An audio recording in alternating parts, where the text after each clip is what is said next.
Oi pessoal, muito bem-vindo a mais uma live aqui da Rico. Eu sou o Thiago Salomão, analista da Rico, e como já está virando de praxe de quarta-feira, a cada 45 dias a gente se encontra aqui para atualizar o cenário sobre taxa de juros, né? Hoje a gente teve a reunião do Copom aqui no Brasil e também do Banco Central Americano. Eu estou aqui com o chat aberto. Pessoal, Nossa senhora, eu sou o Thiago Salomão, quase analista da Rico, pulo aqui do computador. De praxe de quarta-feira, a cada 45 dias a gente se encontra aqui. Esse eco aí, na verdade, não é eco não, né? Só veio o retorno aqui.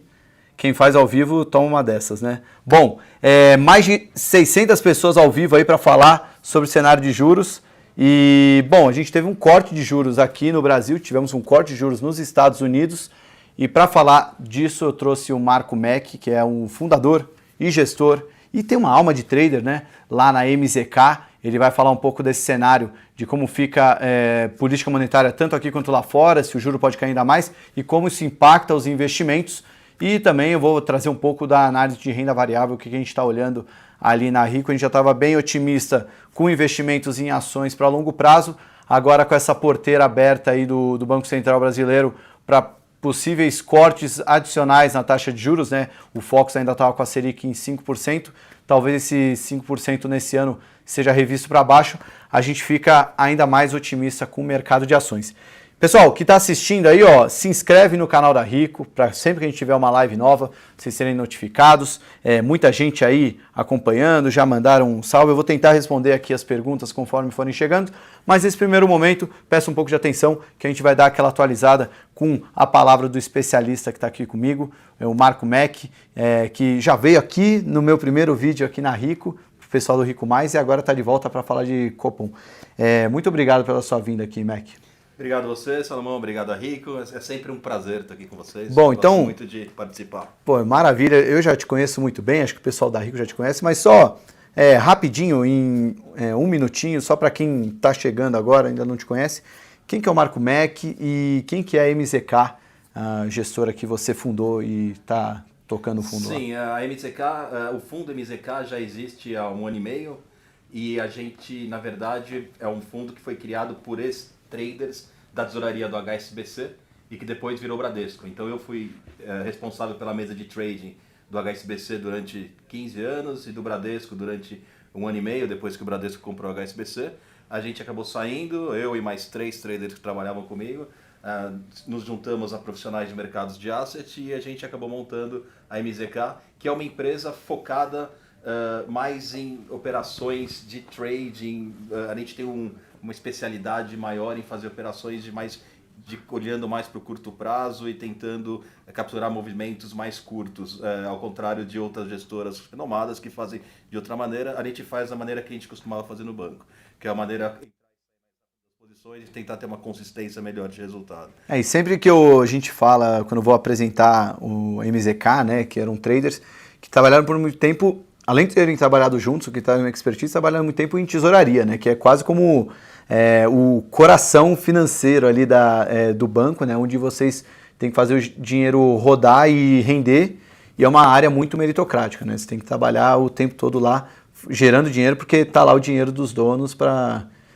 o patrão está ali mais perto para acompanhar o resultado, né? É isso mesmo. Quando a gente está operando uma tesouraria, você opera a carteira proprietária do banco e os produtos que você acessa são os mesmos produtos que uma asset opera. Então a gente operava câmbio, operava juros, operava opções, operava equities e no fundo a gente faz a mesma coisa, só que em vez de fazer com o dinheiro proprietário do banco, a gente acaba fazendo com o dinheiro dos nossos cotistas. A gente tem essa relação fiduciária com os cotistas e a gente tenta implementar exatamente o mesmo modelo que a gente tinha na tesouraria dentro da asset, que foi um modelo que funcionou bem durante todos esses anos e não tem por que não funcionar bem nada dentro da asset. E o resultado do fundo fala por si só, né? Bom, no dia de hoje foi 18 de setembro, para quem está vendo ao vivo, né?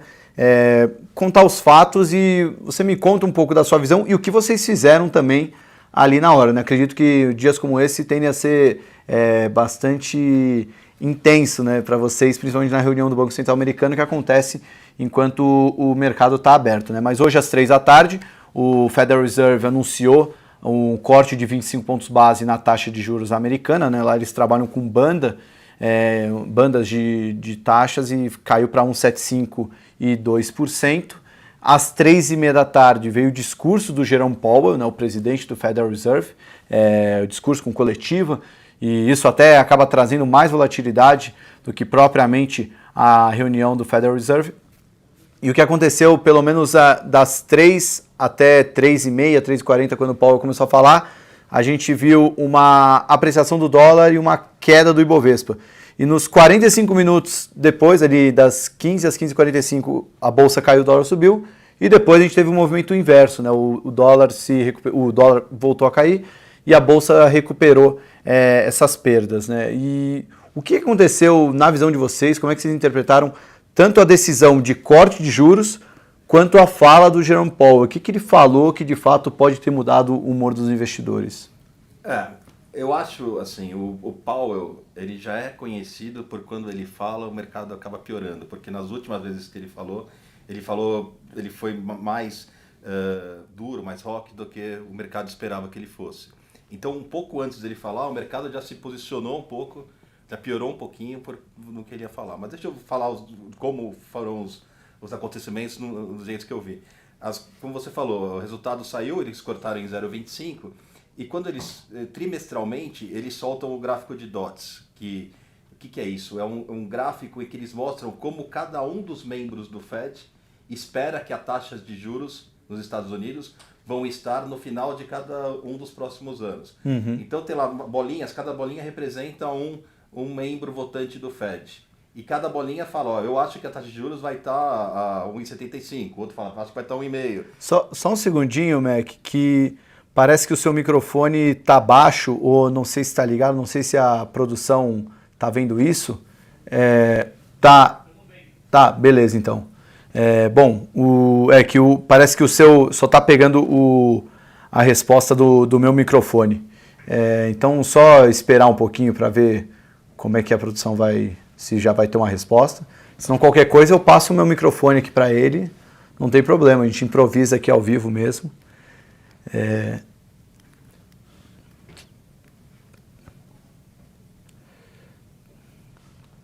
Bom, para não perder a toada, acho melhor te passar o microfone, né? O áudio excelente é o meu, né? Que o áudio do Mac tá baixo.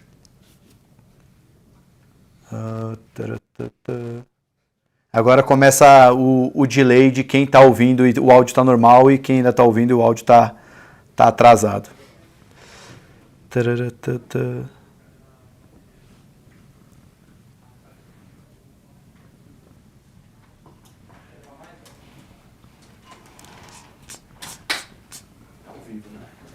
Agora, quem sabe faz ao vivo, meu querido Matheus.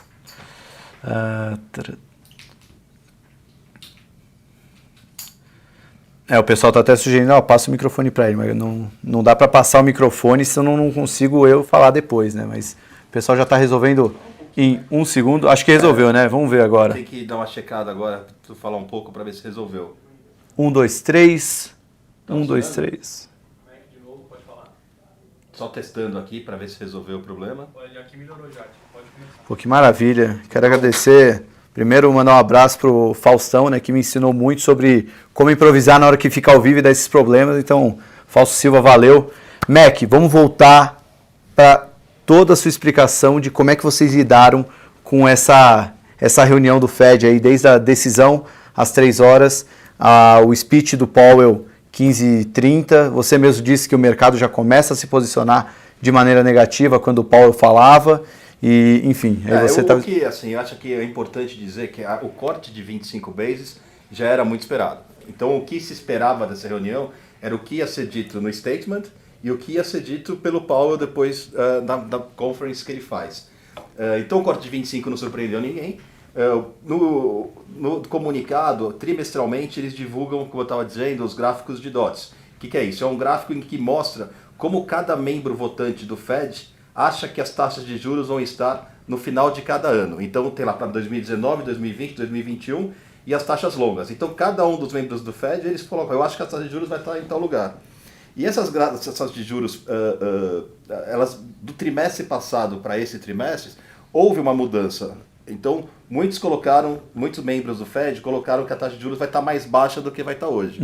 Mas não o suficiente para prever um próximo corte agora. Precisaria ter mais 2 membros do Fed colocando as taxas mais para baixo para você ter a maioria dos membros achando que a taxa de juros vai estar entre 1,5% e 75% na próxima reunião. É bem legal esse gráfico, ele é bem lúdico, né? Até para quem não conhece, amanhã no Rico Matinal a gente vai colocar a comparação dos gráficos da reunião lá de 31 de julho com a reunião de ontem, que já tem uma mudança... Uma mudança, mas nessa mudança não foi suficiente para se atestar que vai ter mais um corte de 25. Precisaria mais 2 membros colocar para baixo para a gente achar que vai ter mais um corte agora.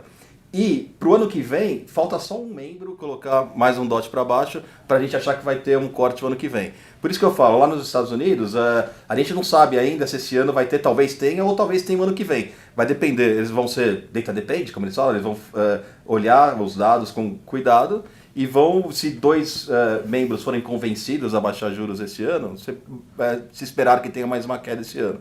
Ou então, se um membro for convencido até o ano que vem, é de se esperar que tenha uma queda ano que vem. E para vocês, o que você acha mais provável? Que caia só ano que vem? Eu acho que provável que caia esse ano, porque eu vou chegar nesse ponto. Mas eu só queria falar também que o mercado ele já precificava 0,25 nessa, e ele precifica metade de chance de ter uma nesse ano. E no ano que vem ele precifica quase cheio de ter uma queda no ano que vem. Então o mercado acha que vai ter, assim como eu também acho. Então ao todo 2? Não, 0,25 ou uma no ano que vem. Ah, tá, uma ano que vem ou uma agora, entendi. Se você tem esse ano, você acaba esvaziando a do ano que vem. Sim, né? sim. E o que aconteceu, e aí por que o mercado acha que vai ter mais uma queda e a gente também, eu vou falar da fala do Powell.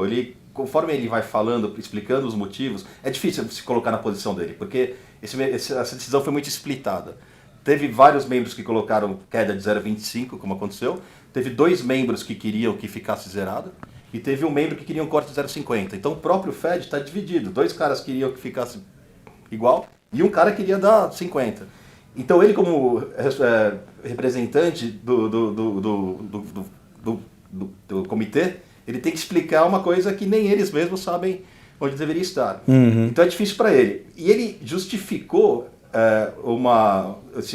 essa queda, porque as pessoas pedem quedas maiores na taxa de juros dos Estados Unidos. O próprio Donald Trump. Donald Trump, e também as pessoas estão vendo, por exemplo, os gráficos os dados de ISM bem mais fraco, estão vendo os dados antecedentes de atividade bem mais fracos. Essa guerra comercial com a China está fazendo com que os dados antecedentes de atividade estejam bem baixos. E o que o Powell está falando, ele está falando para os dados que ele já olhou. Então ele já olhou para a taxa de emprego, já olhou para vendas do varejo, são dados que já saíram. Agora os dados antecedentes são bem preocupantes. E durante a press conference ele foi indagado, mas a gente está olhando ali, o pessoal falou, a gente está olhando ali para frente parece que a coisa está ruim. E ele se justificou falando para trás. Então eu acho que o mercado está olhando para isso, o mercado está com medo da guerra comercial, e os dados que vão vir agora, ele falou, não, eu vou ser data dependent, eu vou olhar para os dados. Eu acho que os dados que vão vir agora vão surpreender para baixo e ele vai ter que cortar. Então é por isso que a gente acha que vai ter mais um corte de 25. Entendi. Ele deixou em aberto, vou ver os dados e os dados devem mostrar que ele deve ter que cortar. Entendi. Isso, porque os dados antecedentes estão ruins. Os que estão bons são os dados coincidentes, que são os que já aconteceram mês passado, mas não é para isso que ele tem que olhar, ele tem que olhar para frente. Agora, uma coisa que me chamou a atenção nessa decisão é que logo que saiu o resultado, Donald Trump fez um tweet nada amistoso, né? Criticando mais uma vez a decisão do Federal Reserve. Só que isso acabou não fazendo tanto barulho no mercado como já fez antes. O mercado já entendeu que o Trump faz muito mais ruído do que de fato um impacto no que o Federal Reserve vai fazer? O mercado já percebeu que o Trump ele já fez isso tantas vezes que fazer de novo é só mais uma... O Trump, que ele falou é que o Fed não teve guts. Foi isso que ele... Então foi agressivo, realmente. Foi muito agressivo. Mas o Fed, eu acho que a mensagem que o Fed quer passar é que ele não está lá para responder ao Trump, ele está lá para fazer o serviço que ele acha que tem que ser feito. Se em algum momento ele fizer um serviço que o Trump quer que ele faça, vai ser pura coincidência, porque a economia está pedindo que ele faça aquilo. É coincidência, ele não vai fazer, ele vai fazer o que ele acha certo para o cidadão americano. Então o Fed não olha para o Trump mais, e acho que o mercado também parou, está ignorando esses tweets do Trump, porque já ficaram tão corriqueiros que acaba sendo desprezado pelo mercado. Bom, e antes de passar para o Copom, minha dúvida agora sobre toda essa decisão do Federal Reserve é como o mercado vai reagir daqui para frente. O que eu quero dizer é, o mercado vai comemorar que a gente vai ter mais cortes de juros. O mercado comemorar seria a bolsa para cima, principalmente. O mercado vai começar a ficar preocupado com sinais cada vez mais evidentes de, vamos dizer, como você até falou, que os dados econômicos vão piorar. Aí isso vai forçar o Fed a cair.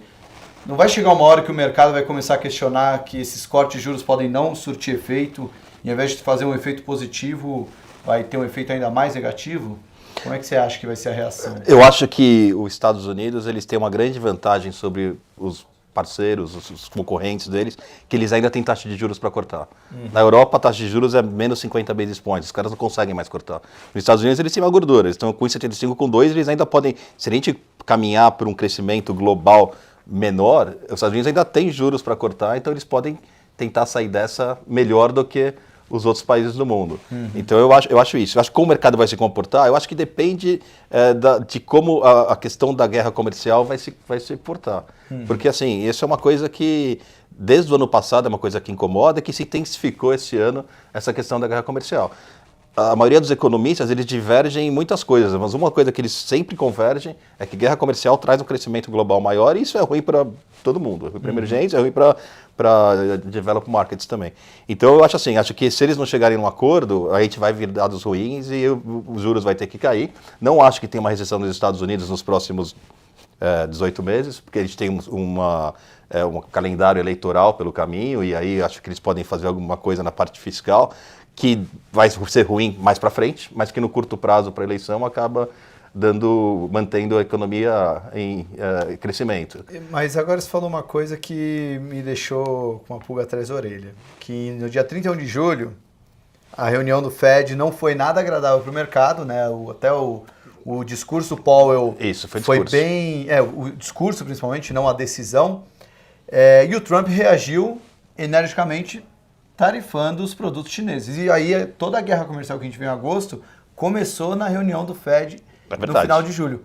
Será que o Trump não pode aprontar com algum tweet aí nos próximos dias e essa guerra comercial que estava caminhando para um acordo talvez azedar? Será que o mercado antecipar isso seria muito arriscado, mas será que está no radar já? Eu acho, a minha opinião, tá? Falar de política é muito difícil, né? Mas ainda mais o Trump. Ainda mais o Trump, mas eu vou chutar aqui. Eu acho que da última vez que ele, que foi lá no começo de agosto realmente, que ele deu aquela tarifa a mais, eu acho que ele se arrependeu, porque os chineses eles foram para cima naquele dia lá. E aí ele se sentiu acuado. Os chineses eles podem sair de uma guerra tarifária para uma guerra cambial. Sim. Que vai desvalorizando a moeda. Então eu acho que assim, o chinês ele não tem o calendário eleitoral pela frente. Ele pode esperar para negociar com o próximo presidente. O Trump não, ele tem aí 1 ano e meio para resolver esse problema para poder se reeleger. Exato. Porque se ele entrar o ano que vem na corrida eleitoral com a S&P caindo, com os Estados Unidos entrando numa recessão, ele perde as eleições. O chinês pode forçar ele nessa situação. Então eu acho que ele sentiu o golpe, deu uma recuada e agora acho que ele vai querer negociar de uma maneira mais tranquila com o chinês. Mas de novo, essa é a minha opinião e saber de política assim é muito difícil. Aí a vantagem é difícil, de ter essa alma de trader que você está lá o tempo todo acompanhando o noticiário e vê o que vai fazer. Bom, parece agora que o som tá ok aí, então pessoal, se tiver algum problema aí, dá um toque. E bom, qualquer dúvida aí que surgir também, manda um e-mail pra gente que também no Rico Matinal dessa quinta-feira a gente vai fazer um resumo disso tudo, tanto das decisões quanto do que foi dito aqui. Mas vamos falar agora de Copom? Parece que foi mais fácil, né?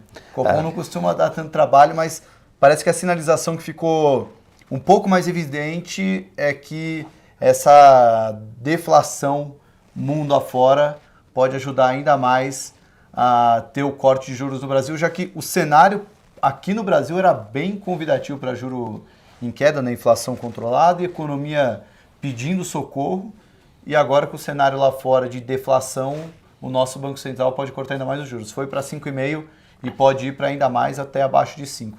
É desse jeito que vocês estão vendo mais ou menos o cenário? Sim, o nosso cenário é juros mais para baixo, realmente. Assim, eu acho que é importante quando a gente fala de juros, Salomão, porque muitas das pessoas que operam o mercado financeiro, que não trabalham em instituições, mas operam o mercado na física, tem que saber que os juros impactam todos os outros mercados. Os juros impactam o que vai acontecer na bolsa, o que vai acontecer no câmbio, o que acontece nos papéis de inflação. Então é muito importante, quando tem uma reunião do Copom, entender não só o fato dele ter cortado os juros hoje, que fez 50 basis points, mas ele também solta um statement, um comunicado, e naquele comunicado ele dá noções, ele dá previsões do que ele vai fazer com os juros para frente. Então é importante para quem opera ler isso, entender o que está acontecendo e saber o que vai acontecer. Com a taxa de juros caindo, pode ser bom para a bolsa, pode ser ruim para o câmbio. A gente tem as nossas ideias, as nossas convicções que eu posso falar aqui, mas eu acho que vai impactar todos os mercados. Você fala das convicções, mais do que ler, você tem que ler sempre, né? Porque é muito nas entrelinhas, né? Muito Ele nas não vai entrelinhas. Falar, cortei agora e vou cortar mais na próxima. Não, ele não pode falar isso. Ele sempre deixa muito nas entrelinhas, não é algo 100% claro, né? Até a língua portuguesa facilita um pouco a não deixar tão claro assim. Sim. Mas você lendo sempre, acompanhando isso, você consegue ir pegando as entrelinhas. Né? O que nesse statement, o que surpreendeu a maioria dos analistas, dos economistas e o que a gente viu, foi a projeção de inflação do Banco Central para 2019 e 2020. Ele caiu muito a projeção de inflação dele. Então, como é que ele faz? Tá? Ele pega o cenário do Focus, do mercado, que o mercado tem taxa de 5% de Selic para o final do ano e um câmbio de 3,90. Com isso, ele chegou numa previsão de inflação de 3,30 para esse ano e 3,60 para o ano que vem. 3,60 para o ano que vem é 40 vezes abaixo da meta de 4%. E ele usou um cenário que ele chamou de híbrido, que é um cenário de Selic a 5 e de dólar a 4,05. Com esse cenário, que é um cenário estressado, Selic a 5 e dólar para cima, ele chegou numa taxa de inflação para o ano que vem nos modelos dele de 3,80, que ainda é bem abaixo dos 4%. Assim, essa taxa que ele conseguiu no cenário de mercado de 3,60, o mercado todo esperava que ele fosse colocar 3,90. Então, no cenário dele, ele abaixou bastante as taxas de juros. Isso foi uma mensagem muito dove, que a gente fala. Dove é quando o Banco Central está sendo... a gente copiou isso dos americanos. Que usam o Dove e o Hawk, né? Que é a pomba e o falcão. A pomba é quando você está relaxando a política monetária. É mais suave. Mais suave. E o Hawk é quando você está sendo duro, você está pondo os juros para cima. Então, ele foi muito pomba nesse statement, foi muito Dove. Mas ele tem motivos para ser. Ele tem motivo, porque a inflação no Brasil, realmente o modelo dele está dando inflação muito baixa, e a inflação está muito ancorada. E está muito ancorada porque, por vários motivos. Eu acho que o principal deles é que a gente passou anos num crescimento muito baixo, com recessão, e isso fez com que o hiato ficasse muito aberto. O que é isso? Duas coisas. Primeiro, a utilização que as indústrias têm das máquinas que elas têm, da capacidade instalada. Então hoje você consegue aumentar a produção numa indústria sem ter que comprar máquina nova, porque você tem máquina lá ociosa. O cara tem 10 máquinas e está usando 7. Hoje a ociosidade da indústria está em 70%, em 30%. A gente tem a capacidade de utilização da capacidade instalada está em 72%. Ainda tem bastante espaço para crescer sem precisar gerar inflação. Né? Sem precisar, exatamente. E por outro lado, você tem uma taxa de desemprego de 12%. Que você pode cair essa taxa de desemprego também sem gerar inflação. Então, fechar o hiato, o que é? O desemprego cair, você conseguir contratar as pessoas sem precisar dar aumento de salário, porque você dá aumento de salário porque tem gente desempregada. Sim. E você conseguir produzir mais sem precisar comprar coisas novas. Então, você consegue ter esse tipo de crescimento sem inflação. O hiato vai demorar para fechar. A gente imagina que o Brasil pode crescer durante 2 anos a 2,5%, para começar a fechar o hiato. A partir daí você começa a ter inflação. Então a inflação está muito ancorada, o Banco Central tem feito um trabalho muito bom. A gente acha até que no começo, na primeira queda que ele fez de 6 para 5,5, a gente achava que ele ia dar 0,25 para começar um ciclo com um pouco mais de credibilidade, depois até podia aumentar, mas ele já deu 50 e se mostrou certo. Então ele pode dar mais 50 agora e pode dar... a gente acha que pode dar para baixo de 5. Nosso cenário baixo esse ano. Nosso cenário até ontem era 4,75. Com esse statement de hoje, a gente acha que isso pode ser mais baixo ainda. A gente acha que pode ir para 4,5 e conseguir cumprir a meta. Agora, Mac, eu sei que vocês têm um apelo mais de curto prazo, mas até pela sua experiência, a gente sempre viu no Brasil aquela cultura do rentista, né? Aquela cultura do investidor de renda fixa. Que, bom, por mais que não fosse a regra, porque tem a inflação aí no meio da história, mas um investimento atrelado ao CDI garantia aquele 1% ao mês, né? Que isso na época que a Selic estava ali na faixa dos 14%. Hoje a gente já está com uma Selic em 5,5%, podendo ir para 4%. Então aquele 1% ao mês não é nem mais 0,5% ao mês, vai ser ainda abaixo disso. Qual é o impacto que isso pode trazer para investimentos em geral assim no Brasil, né? Esse ambiente de juro estruturalmente baixo, né? Não é aquela queda forçada, né? O cenário está quase que obrigando o Banco Central a reduzir juros. E até por esse ato do produto que você explicou, que a economia pode crescer sem causar inflação, a gente pode ter um crescimento econômico com juro ainda baixo. Qual o impacto que isso pode trazer na indústria como um todo? E até pensando naquele investidor que olhava muito para a CDI, o que esse cara tem que fazer agora? Olha, o importante, assim, que acho que é mais inacreditável, é inacreditável falar de taxa 4% há um ano atrás, era difícil. Há 2 anos atrás era inacreditável. Mas o importante é que com 4% de Selic, se a gente chegar lá, não sei se a gente chega, o nosso cenário acho que é 4,75, pode ir para 4,5%, mas se a gente chegar a 4%, a gente está falando de juros real zero. Porque vai ser 4 de inflação, que é a meta, com 4 de juros, ou seja, é zero de juros real. Então o rentista vai ter rendimento zero. O que eu acho que isso que vai acontecer é uma migração ainda maior para produtos de risco, não tem jeito. E nesse cenário, no curto prazo, eu acho que a Bolsa, por exemplo, é um dos grandes beneficiados. Por vários motivos, tá?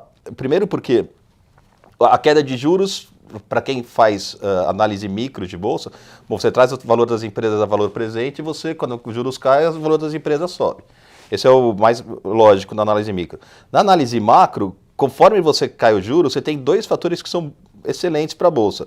Primeiro, para cada 100 basis points que você corta os juros, a gente tem uma taxa de crescimento 1% maior. A Selic hoje está muito mais poderosa do que ela era antes, porque antes você tinha as taxas subsidiadas do governo, TJLP, Sim. essas coisas. Agora você não tem mais isso. Então o impacto da queda de juros afeta o crescimento. Para cada 100 basis de queda de juros, a gente tem 1% a mais de crescimento para o ano que vem. Vai rolar. Então você tendo o crescimento maior da economia, você acaba impactando na Bolsa. O cenário de Bolsa macro é isso, é diferencial de crescimento. O crescimento começa a subir, a Bolsa sobe também. E tem um outro impacto importantíssimo na queda de juros, que é o cenário fiscal do Brasil. A gente economizou agora 1 tri com a Previdência, que foi uma economia gigantesca. Mas vai economizar. Vai economizar? Calma que não passou aí. Não, isso. Tá. Vai passar.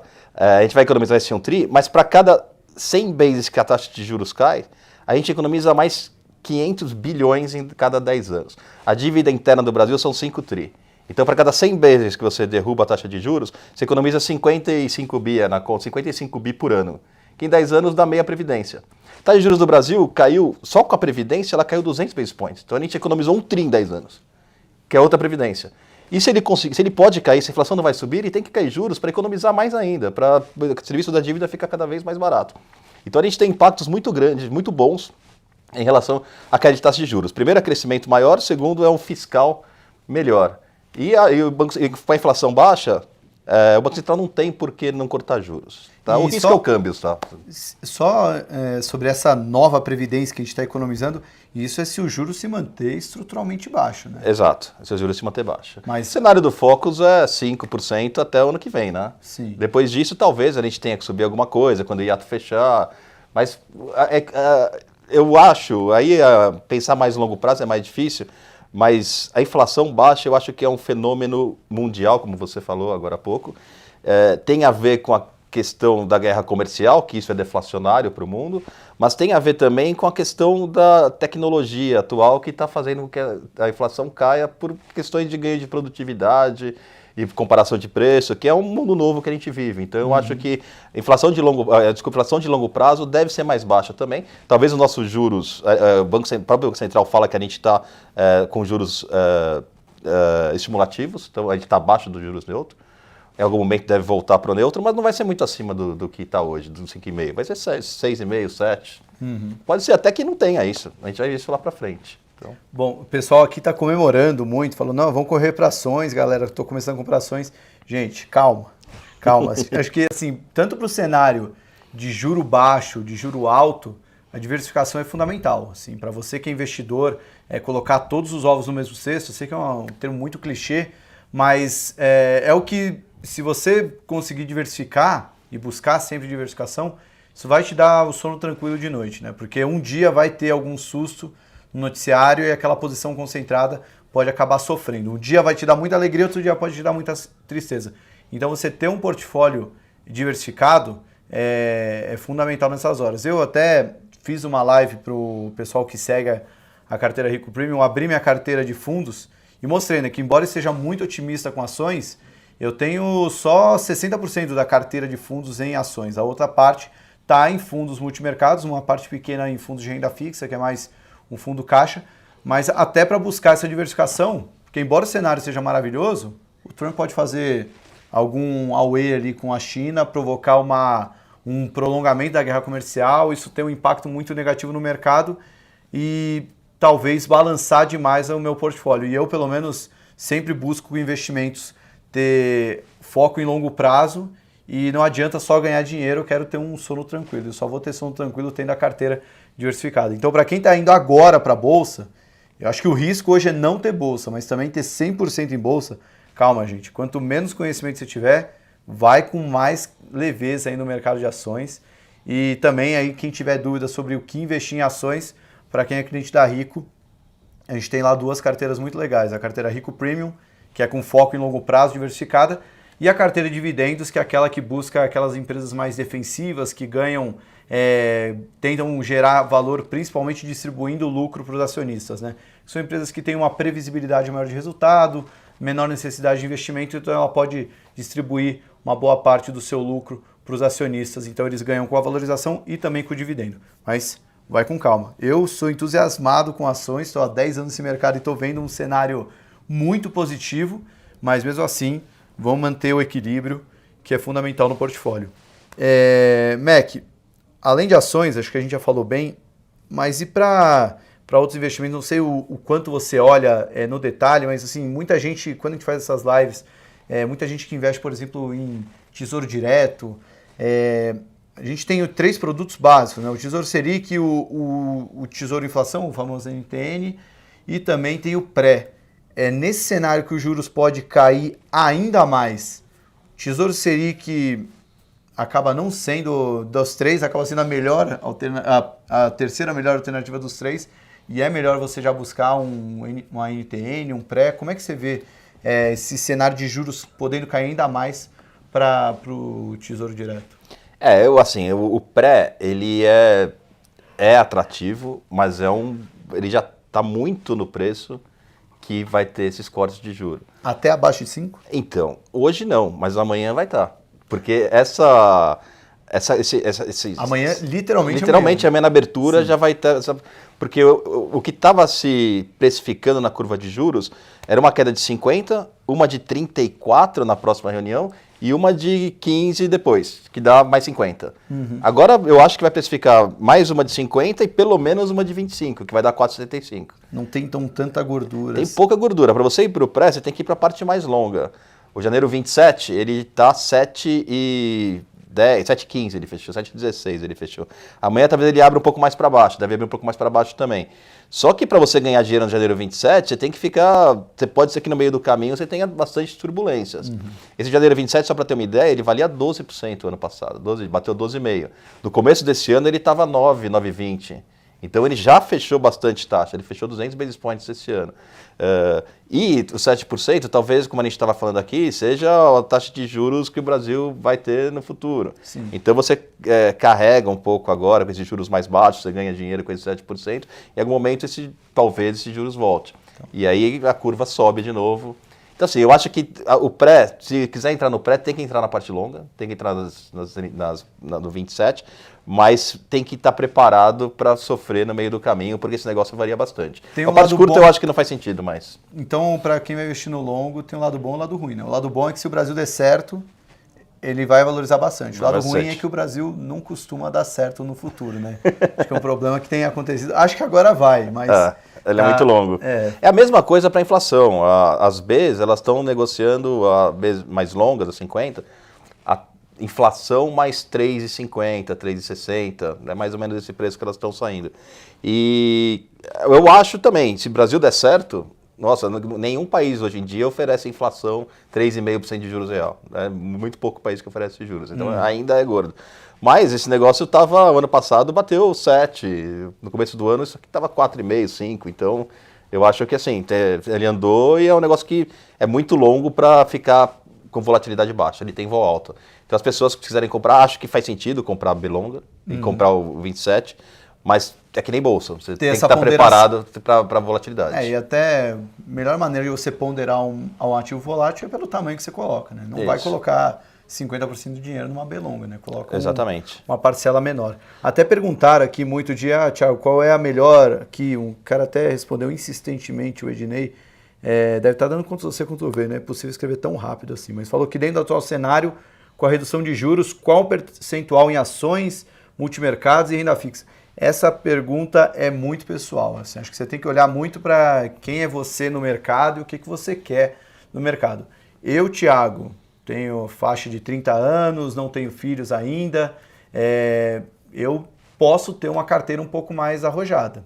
Talvez o dia que, quando ficar mais velho, tiver filhos, talvez eu não tenha 60%, 70% da minha carteira em ações e o resto em multimercado. Acho que isso vai de cada um. Eu gosto muito de ações, eu estudo bastante o mercado de ações, então eu me sinto mais à vontade de ter uma parcela maior do meu dinheiro nisso. Mas aí vai de cada um de vocês, segue bem o seu perfil, essa resposta não tem uma receita de bolo certinha.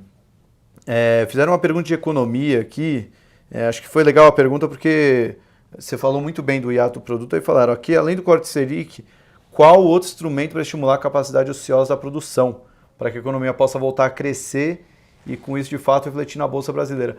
Não sei se tem alguma outra coisa que poderia ser feita agora. Tem. Já foi feito muito, né? Até você falou da mudança estrutural de juros, mas o que mais pode ser feito? Assim, o que precisa para a economia voltar a crescer é de investimento. Investimento público a gente não vai ter, não tem como ter, porque a gente tem o teto de gastos, os bancos públicos não estão mais dando financiamento, e tem que ser feito dessa maneira mesmo. O Brasil, o governo está correto em se fazer isso. A gente teve uma política que se fala que é pró-cíclica durante o governo Lula e o governo Dilma. O Brasil estava crescendo e estava se dando estímulos fiscais. Agora, o Brasil está baixo crescimento, a gente não pode dar estímulo fiscal agora porque a gente deu antes. Então, a gente devia ter uma política contracíclica. Naquela época, você não devia ter dado impulso fiscal para poder dar agora. Sim. Como a gente fez naquela época, agora a gente não pode. A gente tem que... o investimento do governo vai para zero. Então, o investimento privado tem que entrar. O fato da Selic sair ajuda, porque você consegue dar crédito para o empresariado brasileiro para que ele invista e o investimento faz com que o hiato feche e você tenha crescimento.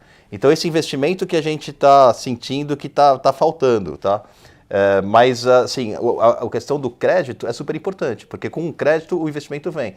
E o crédito hoje em dia, o crédito bancarizado já está subindo bastante. Para a pessoa física está subindo bastante, já está em níveis de 2013. Para a pessoa jurídica está mais baixo, mas você está tendo muita emissão de debêntures. Só esse ano a gente teve 200 bi de emissão de debêntures pelo site da Ambima. Ou seja, esse é um dinheiro que 40% disso deve ir para crédito, deve ir para investimento. Então a gente acha que o crédito subindo impacta diretamente no investimento e em algum momento isso vai impactar no crescimento e no fechamento de ato. Então, além do taxa de juros, do crédito, é super importante para que a gente veja esse investimento vindo e por consequência, o investimento. Legal. Legal que você falou também de emissão de debenture. Para quem gosta de renda fixa ainda, acho que ele tem que buscar uma certa sofisticação, né? Não pode simplesmente ficar naquele investimento que acompanhava o CDI, como o Tesouro Selic. E acho que essas debêntures incentivadas que estão no mercado pode ser um atrativo aí para quem quer um ganho um pouquinho ou bem acima, né, do CDI, já que com a Selic cada vez menor, o investimento do CDI também não vai render tão bem. Perguntaram se IPCA pode ser uma boa saída, acho que o MEC já respondeu muito bem, né? A questão é que não tem mais uma gordura tão grande, tanto no Tesouro IPCA quanto no pré, mas se você olhar para longo prazo, isso pode ter uma gordura maior, mas aí tem volatilidade, mas se comparar com mercados mundo afora, a gente aqui apresenta um prêmio bom, então isso ainda pode ter uma atratividade. E perguntaram de fundo de emergência se muda alguma coisa. Olha, o fundo de emergência, o próprio nome diz, é um fundo de emergência. Você não vai buscar uma rentabilidade maior com isso. É aquele dinheiro que você vai deixar para D0. Quando você quiser fazer um investimento daqui 1, 2 dias, você tira o dinheiro do fundo de emergência. Ou então você usa para alguma emergência, né? Que é exatamente para isso que tem esse nome. Então, a Selic caindo para 5, para 4, para 3, esse dinheiro acaba não tendo uma mudança tão significativa. não perguntaram diretamente sobre uma ação específica, só falaram de alguns setores. Aí eu já recomendo ir lá na área logada da Rico, pegar a nossa carteira Rico Premium. Hoje o nosso foco está bem forte em setores ligados à economia doméstica. Acho que, se eu não me engano, 70%, 80% da carteira hoje é diretamente ligada à economia doméstica. Aí a gente tem o restante lá em commodities e algumas empresas mais foco no exterior, mas a gente está bem focado nessa possível retomada da economia, que é onde a gente vê gordura para crescer na Bolsa. Aí se o Ibovespa chegar em 125 mil pontos, não sei se vocês trabalham com projeção, a gente ali, o que a gente mais tem dito é que Ibovespa não é Bolsa. Assim, obviamente, o Ibovespa chegar a 120, 150 mil pontos, isso vai ser muito bom, mas o que a gente acredita lá, que a gente bota à risca nas nossas recomendações na Rico, é que se a gente tiver um crescimento muito grande, ali, vai dizer, um choque de capitalismo, talvez até as empresas, as maiores empresas, elas podem sofrer um pouco de compressão de margem, porque vai aumentar a concorrência, né? Então, embora elas tenham um crescimento, elas possam ter um crescimento, a gente não acha que elas vão crescer tanto quanto já cresceram anos atrás. Eu pego principalmente o setor financeiro, nisso aí, que ele é um representante muito forte dentro do Ibovespa. Então, talvez o Ibovespa performe bem, mas as ações fora do Ibovespa, que não são tão representativas assim no Ibovespa, possam performar ainda mais. Então, se até para quem gosta de investir em ações, mas não diretamente em ações, tem os fundos de ações ou tem os fundos de índice, que hoje o meu preferido é o Small 11, né? O índice que acompanha as empresas de small caps. Pulei a parte. Vocês têm algum alvo para Ibovespa? Trabalham com... Não, a gente trabalha com crescimento, não trabalha com alvo, não. Aí, quando vocês vão operar em mercado de ações, vocês usam mais índice mais mesmo? índice mesmo. A gente opera o Small 11 também e o Ibovespa. Legal. Bacana. Perguntaram aqui de fundos imobiliários, cenário de queda de juros e retomada de economia, fundo imobiliário realmente é uma boa. A gente tem uma carteira de fundos imobiliários na Rico, mas acho que o grande atrativo dele está principalmente no rendimento que você ganha, e com o juro cada vez mais baixo, você vai ter um rendimento melhor. Bom, aí o Anderson já perguntou de ações, já falei ali, tem a carteira da Rico, que acho que ali é o melhor caminho, tá? Só para quem ainda não é cliente lá, não viu a carteira, hoje as 3 principais posições, a gente está bem concentrado ali em Azul, em CVC e a terceira é Magazine Luiza. Acho que são, talvez se tiver essa compressão aí nos juros, talvez a CVC e a Magalu performem bem. A Azul tem um pouco de variável aí do petróleo que, se não der mais um susto nessa semana, deve continuar indo muito bem. Mac, vou partir para o finalmente. Se chegar alguma outra pergunta aqui, eu passo para você, mas eu queria queria que você deixasse um recado final, porque você já tem uma vivência longa de mercado e qual a sua impressão aí sobre o cenário que está se formando, assim, o quão esperançoso você está, o quão reticente você está, enfim.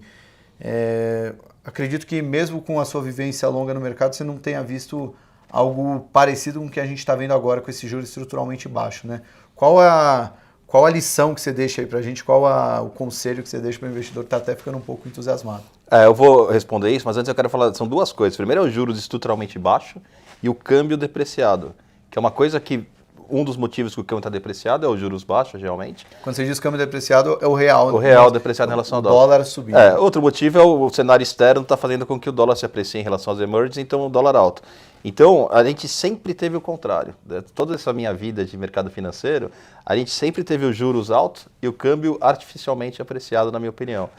Quando a gente tinha juros de 14%, o real aqui era uma moeda de carry. Os estrangeiros entravam para ganhar taxa de juros, depois iam embora, era só isso. Sim. Então a moeda ficava artificialmente depreciada, sempre foi assim no Brasil. Porque o dólar vinha para cá, para pagar a taxa de juros. Isso. Entendi. Agora que a taxa de juros caiu, o câmbio depreciou porque você não tem mais essa rentabilidade que você tinha com juros a 14%. Então a gente está vivendo um mundo totalmente diferente do que a gente viveu nos últimos anos. E além disso, a gente tem uma equipe econômica que parece que está fazendo o dever de casa em todos de todas as frentes, né, todos os frontes, na parte de macro, na parte micro, na parte de privatizações. Então, eu acho que a gente tem uma oportunidade única, que se não for atrapalhada pelo cenário externo, a gente pode realmente mudar de patamar aqui no Brasil. Tem outra coisa que pode atrapalhar, que é a política interna. Inclusive o presidente falando as coisas que ele tem falado. A gente não tem visto o investimento de estrangeiro, por exemplo, porque muitos dos caras olham para as coisas que a gente não olha, essa questão da Amazônia, eu acho que pegou muito mal lá fora. Então, acho que se a gente não tivesse esses ruídos, a gente estaria muito melhor, porque a parte da economia está sendo feito um trabalho muito bom. Então, era muito melhor que se não tivesse esses ruídos, a gente teria uma chance muito boa de dar certo. Assim, eu sou um cara esperançoso, eu acho que realmente os caras estão indo bem e a gente nunca viveu esse cenário fiscal que a gente está vivendo, esse cenário de juros. Então, vamos ver, acho que a economia vai reagir. Se a economia reagindo, eu acho que as coisas estão baratas, principalmente na parte de equities, acho que as coisas estão baratas. Mas é importante saber como que o câmbio vai se comportar, tudo isso pode ser um limitador para queda de taxa de juros e a gente tem que acompanhar no dia a dia, né? Então, só para fechar, não vou pedir para você fazer alguma projeção de dólar, que existem maneiras melhores de perder a reputação, né? Tentar adivinhar para onde vai o dólar, mas dólar a 4 veio para ficar, ele tem chance de cair, o real se valorizar. Como é que você vê o dólar nesse momento? Eu costumo dizer que eu acho que errado estava antes, a 3,20. A 3,20 você tinha uma economia artificialmente inflada por dinheiro público, você tinha um juros artificial de 14% e aí você tinha um câmbio artificial de 3,20. Acho que estava errado antes. Agora que a gente tirou as artificialidades da economia, ou seja, você não tem mais tanto incentivo do setor público e tem um juros de país civilizado, o câmbio foi para onde ele deveria estar. Eu acho que é isso. O que aconteceu em agosto deu um susto no mercado, porque quando o Banco Central cortou os juros de 6 para 5,5%, o câmbio desvalorizou 8% no mês. Isso não foi só a taxa de juros, um pouco foi isso, mas muito disso foi o que estava acontecendo lá fora, na questão da guerra comercial. Então, deu um susto na gente, e muita gente fala, pô, mas se ele continuar cortando os juros, o câmbio não vai parar de subir? Eu acho o seguinte, eu acho que na margem, o carry no Brasil já está muito baixo. Ele ficar um pouco mais baixo não deveria influenciar tanto o câmbio. E acho mais uma coisa, o real sempre foi uma moeda de carry, as pessoas entravam para ganhar os juros que estavam embutidos no real. Agora não tem mais isso. Eu acho que o real vai voltar a apreciar quando a gente for uma moeda de crescimento. Quando o investidor de fora perceber... Porque quiser crescimento. Porque para operar câmbio, você tem que olhar para 3 coisas. Diferencial de taxa de juros, delta de crescimento e termos de trocas. Termos de trocas do Brasil está muito ruim, as commodities não pararam de cair. Diferencial de crescimento, por enquanto a gente não tem crescimento. E taxa de juros, diferencial de juros, a gente está nas mínimas históricas de diferencial de juros dos Estados Unidos. Sim. Então não tem por que o real apreciar. Ele apreciava antes por causa de diferencial de juros, isso não vai acontecer tão cedo. O que vai fazer ele apreciar vai ser delta de crescimento quando a gente começar a crescer. Então eu acho que o câmbio está aí para ficar por enquanto, e a gente só vai ver uma valorização mais forte do real quando o Brasil começar a crescer. E ele cortar juros, e aí vem o contrassenso, é importante, porque você, do lado do diferencial de juros, você perde no dólar, mas cortando os juros você traz mais crescimento. Em algum momento o câmbio tem que sentir isso, o crescimento vem e aí ele começa a apreciar. Então eu acho que você tem um teto aí para essa desvalorização por conta de taxa de juros e em algum momento a gente vai ver isso apreciar. Não é para agora, mas é para quando a gente conseguir ter essa retomada. Quando o Brasil der certo. Quando o Brasil der certo. Bom, Mac, quero agradecer a sua participação. Alguém perguntou se deve vender o Tesouro Selic. Gente, decisão de compra e venda de investimento, sempre penso muito no relativo. Se você não tem outro investimento melhor para fazer, então deixa o dinheiro lá no Tesouro Selic. Agora, se você já tem outra opção de investimento, acho que como até a gente desenhou bastante, a taxa de juros já está na mínima histórica e pode cair ainda mais. Mas como uma reserva de emergência pode funcionar bem. Mac, brigadão pela participação. Obrigado. Espero que de fato esse cenário positivo se materialize e, bom, portas da RIC estão abertas para quando você quiser voltar. Obrigado, Thiago. É um prazer estar aqui sempre. Bom, espero que vocês tenham gostado dessa live. Daqui 45 dias eu acho que eu estou de volta de novo para falar um pouco mais de política monetária e como ficam os mercados. Obrigado a todos vocês pela audiência. Não se esqueça de se inscrever no nosso canal. E amanhã, quinta-feira, no Rico Matinal, eu e o Mateuzinho, a gente faz um resumo desse papo aqui que eu tive com o Mac. Tchau, tchau, pessoal. Até mais.